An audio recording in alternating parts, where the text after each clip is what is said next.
Hello दोस्तों, जय श्री श्याम। देखिए, कल हमने आपको टॉपिक बताया था कि असहयोग आंदोलन शुरू करने के कारण क्या थे। अब उससे आगे चलते हैं। देखिए बेटा कि असहयोग खिलाफत आंदोलन, अब इसमें खिलाफत वर्ड जुड़ गया है। ये बताया था हमने, मोहम्मद अली शौकत अली दो भाइयों के मिलने के बाद एक समिति बनी, खिलाफत समिति, जो कब बनी थी बेटा? 1919 को बनी थी, बम्बई। तो असहयोग खिलाफत आंदोलन की शुरुआत जनवरी 1921 में हुई, क्योंकि सितंबर 1920 में कलकत्ता अधिवेशन में गांधी जी ने सभी को मना लिया और ये बहुमत से पारित हुआ। अगर सरकार दमन का रास्ता अपनाती है तो व्यापक सविनय अवज्ञा अभियान, सविनय यानी विनय के साथ, सज्जनता के साथ, अवज्ञा यानी आज्ञा का ना मानना, यह अभियान शुरू किया जाएगा। और 1920 की गर्मियों में गांधी जी और शौकत अली आंदोलन के लिए समर्थन जुटाते हुए देश भर में यात्राएं करते रहे, क्योंकि वो अब आंदोलन हमें विश्वव्यापी, हमें देशव्यापी करना था। उस आंदोलन को हमें क्या करना था बेटा? देशव्यापी करना था। प्रत्येक सामाजिक समूह ने आंदोलन में भाग लेते हुए स्वराज का मतलब, आज़ादी का मतलब, अपने राज का मतलब, जिसमें उनके सभी कष्ट और सारी मुसीबतें खत्म हो जाएंगी। 1859 के इनलैंड इमिग्रेशन एक्ट के तहत, ध्यान रखिएगा, ये मैं समझा देता हूँ। 1859 का इनलैंड इमिग्रेशन एक्ट, इसका मतलब ये था कि बागानों में काम करने वाले जो मजदूर थे, उनको बागान से बिना इजाज़त के बाहर जाने की छूट नहीं थी, जब तक कहा नहीं जाए। समझौता में अगर उन्होंने साइन कर दिए मजदूरों ने, तो बिना उनकी इजाज़त के जा नहीं सकते। जैसे आज है, किसी कंपनी में काम कर रहे हैं तो वो एक बॉन्ड बनवा लेते हैं, है ना, उसमें साइन करा लेते हैं कि आप 1 साल से पहले नहीं जा सकते। इसी प्रकार का ये तहत बागानों में काम करने वाले मजदूरों को बिना इजाज़त बागान से बाहर जाने की छूट नहीं होती थी, और यह इजाज़त उन्हें मिलती ही नहीं थी कभी। इसी को हम कह सकते हैं, उन्हें एक तरह से बंधुआ मजदूर बना लिया गया। असहयोग आंदोलन की समाप्ति, अब बात यह आती कि जो 1921 में शुरू हुआ असहयोग खिलाफत आंदोलन, उसकी समाप्ति कब हुई? वो शुरू हुआ था जनवरी में।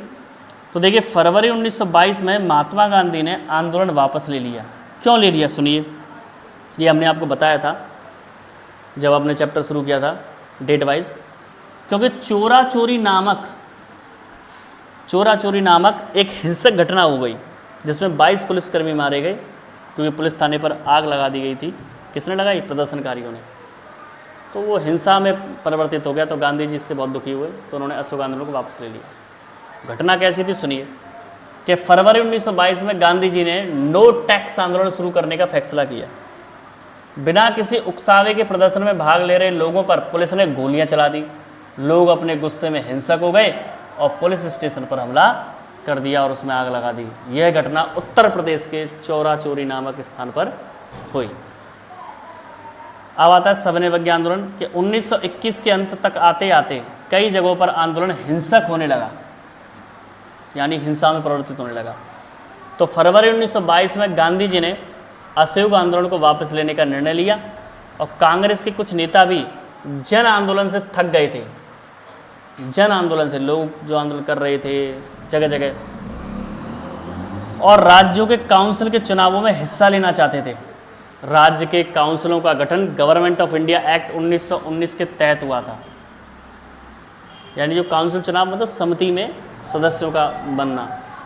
कई नेताओं का मानना था कि सिस्टम का भाग बनकर अंग्रेजी नीतियां विरोध करना भी महत्वपूर्ण था। यानी ये नहीं कि बाहर से आंदोलन करें, हमें अंग्रेजी सरकार के साथ जुड़ कर के भी उनको तोड़ना होगा। उनके कह सकते हैं किले के अंदर जैसे घुस कर के सेंध लगाना, इसी प्रकार से। चलिए आगे चलते हैं। स्वराज पार्टी, एक नई पार्टी बनी थी। CR दास और मोतीलाल नेहरू ने परिषद राजनीति में वापस लौटने के लिए कांग्रेस के भीतर ही स्वराज पार्टी का गठन कर डाला। तो स्वराज पार्टी किस किसने बनाई बेटा? मोतीलाल नेहरू और CR दास। CR दास का पूरा नाम है चित्तरंजन दास। जवाहरलाल नेहरू और सुभाष चंद्र बोस जैसे युवा नेता उग्र जन आंदोलन और पूर्ण स्वतंत्रता के लिए दबाव बनाए हुए थे। आंतरिक बहस, यानी आपस में बहस होने लगी, व असहमति के इस माहौल में ऐसे दो तत्व थे जिन्होंने 20 के दशक के आखिरी सालों में भारतीय राजनीति की रूपरेखा एक बार फिर बदल दी। ये बताना ये चाह रहा है कि स्वराज पार्टी का गठन इसलिए हुआ कि आपस में मनमुटाव होने लगा। कुछ आंदोलन को बढ़ा चढ़ा कर ले रहे थे, कुछ आज़ादी के लिए दबाव बनाए हुए थे, कुछ सोच रहे थे कि जब तक हम ब्रिटिश सरकार की राजनीतिक गतिविधियों में भाग नहीं लेंगे तब तक उन्हें जड़ से खत्म नहीं कर सकते। अब आता है आर्थिक मंदी का असर। ये हम बता चुके हैं वैसे तो, लेकिन फिर भी आर्थिक मंदी की बात समझिए क्या होता है कि भारत में जो मजदूर थे वो हाथ से बनी हुई चीज़ों का इस्तेमाल करते थे और हाथ से बनी हुई चीज़ों का निर्माण होता था, मशीन तो थी नहीं। तो उसका प्रभाव क्या पड़ा सुनिए। पहला कारक था विश्वव्यापी आर्थिक मंदी का असर। इस लाइन को समझिए, विश्वव्यापी आर्थिक मंदी क्यों कह रहा है? रक्षा व्यय में बहुत खर्चा हुआ था, है ना। 1926 से कृषि उत्पादों की कीमतें गिरने लगी और 1930 के बाद तो पूरी तरह धराशायी हो गई, मतलब पतन हो गया, डूब गए। कृषि उत्पादों की मांग गिरी, निर्यात कम होने लगा तो किसानों को अपनी उपज बेचना और लगान चुकाना भी भारी पड़ने लगा, क्योंकि अब हर देश अपने यहाँ ये फसल पैदा करने लगा। जैसे नील की सिंथेटिक खेती हो गई थी, वहाँ कृत्रिम खेती नील पैदा होने लगी, तो यहाँ नील की पैदावार जो करते थे उनका रोजी रोटी छिन गई। लगान चुकाना भी भारी पड़ने लगा। 1930 तक ग्रामीण इलाके भारी उथल पुथल से गुजरने लगे। तो देखो, व्यक्ति के लिए रोजी रोटी बहुत इम्पॉर्टेंट है, और वो किससे चलता है? रोजगार से। जब रोजगार ही ठप्प होने लगेगा तो उथल पुथल तो होना स्वाभाविक है। अगला है साइमन कमीशन। 1927 में ब्रिटेन में साइमन कमीशन का गठन किया गया। कहाँ पर देखिए, साइमन कमीशन का गठन कहाँ पर किया गया था बेटा? ब्रिटेन में, ताकि भारत में संवैधानिक व्यवस्था की कार्यशैली का अध्ययन किया जा सके। संवैधानिक व्यवस्था की कार्यशैली 1928 में साइमन कमीशन का भारत आना पूरे भारत में विरोध प्रदर्शन हुआ। यानी साइमन कमीशन जो 1928 में आया तो उसका विरोध हुआ। क्यों हुआ? कांग्रेस ने इस आयोग का विरोध किया क्योंकि इसमें एक भी भारतीय शामिल नहीं था। अब भारतीय के शामिल होना क्यों जरूरी था? कि आप भारत में ही संवैधानिक व्यवस्था समझना चाहते हैं, संविधान का निर्माण करवाना चाहते हैं, क्या कह सकते हैं, सरकारी तौर तरीकों से सरकार चलाना चाहते हैं, तो हमारी भी तो राय होनी चाहिए किस तरीके से। तो दिसंबर 1929 में जवाहरलाल नेहरू की अध्यक्षता में कांग्रेस का लाहौर अधिवेशन हुआ। इसमें पूर्ण स्वराज के संकल्प को पारित किया गया। क्या कहा उन्होंने? पूर्ण स्वराज चाहिए, अब पूरा स्वराज। ऐसा नहीं जहाँ जहाँ आपकी कंपनी है वहाँ आप आज़ाद करते और जगहों पर आप व्यापार करते रहें, अधिकार करते रहें।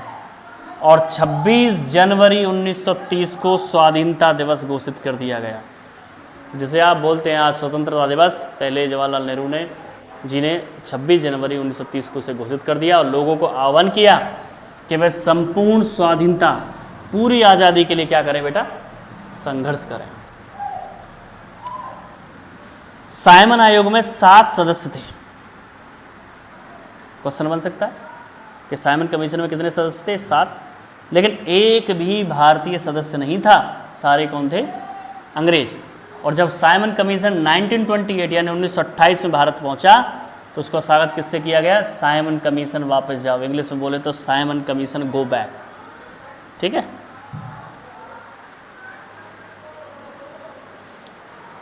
अब हम बात करते हैं 28 से आगे चलते हुए नमक यात्रा। नमक यात्रा का मतलब है कि गांधी जी ने एक बहुत बड़ी, कह सकते हैं ऐतिहासिक यात्रा कह सकते हैं, कि अवज्ञा करेंगे, उनकी आज्ञा नहीं मानेंगे। वो अपना नमक बेच रहे हैं भारत में, अब हम अपना नमक बनाएंगे। तो 31 जनवरी 1930 में महात्मा गांधी ने लॉर्ड इरविन के समक्ष अपनी 11 मांगे रखी। कितनी मांगे रखी? 11। तो ये दिख रहा है ना इरविन, इस शब्द को ध्यान रखना, इस पर एक नाम बनता है गांधी इरविन पैक्ट। तो लॉर्ड इरविन ने इनमें से एक भी मांग नहीं मानी और ना ही मानने को तैयार थे। तो फिर 6 अप्रैल 1930 को नमक बनाकर नमक कानून का उल्लंघन, यह घटना सविनय अवज्ञा आंदोलन की शुरुआत थी। कब शुरू हुआ था? 12 मार्च 1930 को गांधी जी ने दांडी यात्रा शुरू की थी। महात्मा गांधी का यह पत्र एक अल्टीमेटम यानी चेतावनी की तरह था। उन्होंने लिखा था कि अगर 11 मार्च तक इनकी मांगें नहीं मानी गई तो गांधी जी सविनय अवज्ञा आंदोलन करेंगे बेटा, सविनय अवज्ञा आंदोलन को छेड़ देंगे। तो फिर 12 मार्च 1930 को महात्मा गांधी द्वारा नमक यात्रा की शुरुआत की गई। तो हम शॉर्ट में बताते हैं कि 31 जनवरी 1930 में महात्मा गांधी ने इरविन के सामने 11 मांगे रखी, जिनमें से एक भी नहीं मांगी। उन्हें अल्टीमेटम दिया कि 11 मार्च तक उनकी मांगें पूरी की जाए, लेकिन उसका कोई असर नहीं हुआ। उन्होंने कहा कि अगर नहीं हुआ तो हम सब ने अवज्ञा आंदोलन की शुरुआत कर देंगे, जिसकी शुरुआत उन्होंने नमक यात्रा से की, जो कि कब शुरू हुआ बेटा? 12 मार्च को। अब गांधी इरविन समझौते की विशेषताएं। 5 मई 1931 ईस्वी को महात्मा गांधी का क्या हुआ बेटा? गांधी इरविन समझौता हुआ। अब जनवरी से शुरू हो रहा था, मार्च तक टाइम दिया, 12 मार्च से दांडी यात्रा और 6 अप्रैल को दांडी यात्रा खत्म, या नमक। सबने अवज्ञा आंदोलन स्थगित कर दिया गया। नमक पर लगाए गए सभी कर हटाए जाएं, ये मतलब उनकी मांगे थी कि सबने अवज्ञा आंदोलन स्थगित कर दिया जाए। कांग्रेस का लाहौर अधिवेशन व पूर्ण स्वराज की मांग रखी गई और दिसंबर 1929 में जवाहरलाल नेहरू की अध्यक्षता में कांग्रेस के लाहौर अधिवेशन में, दिसंबर 1929 में जो अध्यक्ष थे लाहौर अधिवेशन के, वो कौन थे? पंडित जवाहरलाल नेहरू जी। उसी में उन्होंने पूर्ण स्वराज की मांग को औपचारिक रूप से मान लिया गया और तय किया गया कि 26 जनवरी 1930 को स्वतंत्रता दिवस के रूप में मनाया जाएगा। अब इससे घटना समझते हैं। तो दिसंबर 1929 को लाहौर अधिवेशन हुआ, जिसकी अध्यक्षता पंडित जवाहरलाल नेहरू जी ने की। इसमें पूर्ण स्वराज की मांग को औपचारिक रूप से रखा, उसे मान लिया गया और यह तय किया गया कि 26 जनवरी 1930 को स्वतंत्रता दिवस के रूप में मनाया जाएगा और उस दिन लोग पूर्ण स्वराज की शपथ लेंगे। इस उत्सव की ओर बहुत कम ही लोगों ने ध्यान दिया। आगे चलते हैं। अब स्वतंत्रता के इस अमूर्त विचार को रोजमर्रा जिंदगी के ठोस मुद्दों से जोड़ने के लिए महात्मा गांधी को कोई और रास्ता ढूंढना था। यानी जब देखा कि यार हम इतना कर रहे हैं और लोग हमारी बात को समझ नहीं पा रहे हैं, यानी हमसे जुड़ नहीं पा रहे हैं, 26 जनवरी 1930 को स्वतंत्रता दिवस घोषित कर दिया गया, फिर भी लोगों ने कम ध्यान दिया। तो उन्होंने, गांधी जी ने सोचा कि अब इसके लिए एक कोई और रास्ता ढूंढना पड़ेगा लोगों को अपने से जोड़ने के लिए, है ना। तो देखिए बेटा, इससे हम आगे कल बताएंगे। आशा करता हूँ समझ में आया होगा। तो ऐसी इंटरेस्टिंग वीडियोस को पाने के लिए हमारे चैनल से जुड़े रहें, लाइक करें, शेयर करें, सब्सक्राइब करें, कमेंट करें, बेल आइकन दबाना ना भूलें। जय श्री श्याम।